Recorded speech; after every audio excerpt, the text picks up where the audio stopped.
am Kyle Kruthofer, and I'm here with Cardin from LogRide app. Now, Cardin, tell us a little bit about what exactly this app is. How long has it been around? So LogRide has been around for about 4 years now. We just launched in October of 2018. Yeah. And the idea behind LogRide was, I'm a big theme park fan, right? Not just a coaster fan. So I wanted a way to be able to track every park that I've been to and every attraction that I've done, right? I know we were talking earlier, you're a big dark ride fan. Absolutely, so love dark rides. Likewise. So the idea where I could go somewhere and for a while Magic Kingdom was my home park. I could log how many times I've been on Pirates of the Caribbean, how many times I've ridden my favorite ride, Haunted Mansion, right? There you go.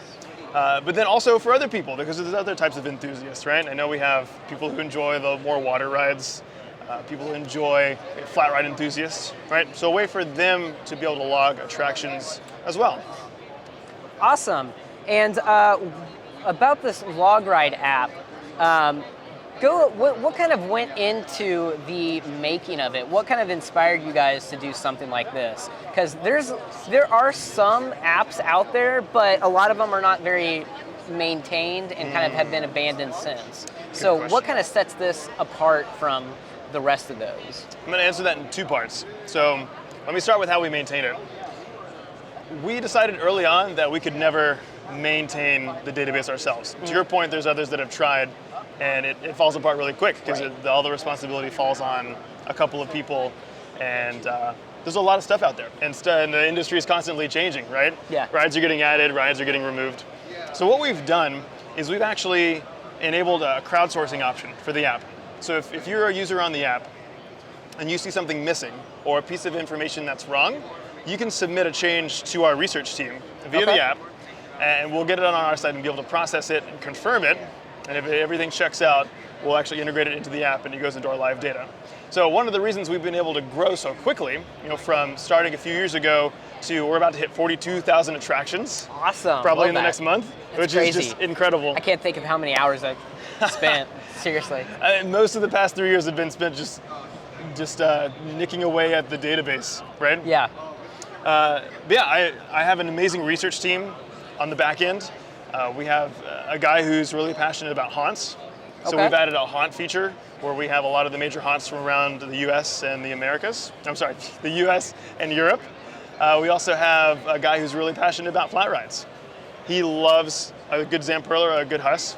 So he goes through and makes sure we have everything up to speed on that. He's also a big Midway fan. So if you go in the app, we have a whole section for showmen from across the US and Europe and other locations around the world if the data's available. That's the hard part, right? As I'm sure you know. You're a researcher sometimes, you talk about Kings Island. Yeah. It's hard to find data on some of the historical stuff. There's so many lost and obscure stuff out there.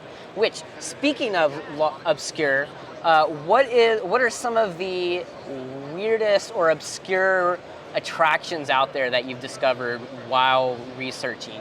There's been a few that stand out. There are a lot of random dark rides. I know we were talking earlier about one in Abu Dhabi, but there's another one in Scotland, inside a Scotch whiskey museum complex. So you go in this Scotch whiskey tourist attraction, and you ride through the experience of distilling Scotch. But it's a legitimate dark ride vehicle. I counted on my list. What are some other weird ones? There are a lot of places popping up recently that will just have one or two attractions. We've noticed, especially this fall, there's a lot of these pumpkin patches that are getting like little SBF spinners, coasters, or some drop towers. And as long as a park has something that we consider an attraction, we'll add it. Love that. And kind of ending our time here, on what app stores can we find LogRide? Good question. So LogRide's available on iOS and Android. Okay. We put out an update usually once a month, so the app is constantly changing. In fact, we just added a really cool feature that no one else who's ever counted has done before. Ooh. I think you'll enjoy this. Okay. We have realized that a lot of people have different ideas or different standards about what qualifies an attraction as a specific type, right? You have people arguing That's kind of a funny example, right? Whether or not a Larson Looper is a roller coaster. The classic right? question. Or a more realistic example, whether or not a water ride is a dark ride versus a coaster, right? Like if a dark ride or a water ride has coaster elements, is it a coaster? You can still consider it a water ride because it has a splash element, or you're moving through show scenes, so it's considered a dark ride. We have a very strict set of rules that we apply by, but we realize other people have different opinions. So what we've done, we've actually added a customization option where if you go and you look at the attraction in the app, there's a little button that says either customize or recategorize depending on your platform. And you can change the type just for you, your category, right? So if I want to go say, this fireball is a coaster, by all means, up your coaster count by 1, have at it. Love that, love that. And where can we, you have social media, where can we find you at? Great question, yeah. We have social media on Instagram, okay, which is probably the best place to find us if you're looking for updates on the app. That's at LogRide app. And we do a little bit on Facebook as well, but I think Instagram would probably be the best spot.